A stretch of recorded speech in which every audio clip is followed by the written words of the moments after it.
Bizi vujudimizda dard, alam, g'azab, nafrat hammasi saqlanib qoladi. Hammasi o'tib ketdi, hammasi yaxshi bo'ladi.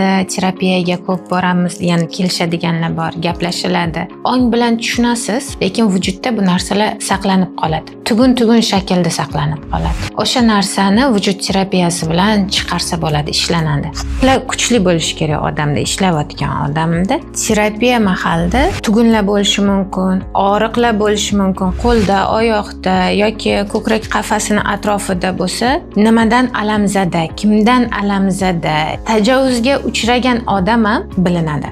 O'sha vujud terapiyasida massajga o'xshaydigan tarafi qo'l bilan qilinadi, lekin massajda sogrevaniya bilan, vibratsiyalar bilan ishlansa, bu terapiyada bosim bilan ishlanadi, fastsiyalar bilan ishlanadi. Bosim orqali juda ham sekin, xafif, odamni emotsional holatini buzmaslikka harakat qilib, gaplashilib, ba'zi savollarni berib, so'z bilan terapiya bo'ladi, ham vujud bilan terapiya ketadi. O'sha odam gapira olmagan narsalari yoki esidan chiqqan holatlar esga tushadi, o'sha gaplashiladi, yechimi topiladi. Vujud bilan ishlanganda shu stress, depressiya bo'lmaydi, sizni qo'zg'atmaydi boshqa narsalar.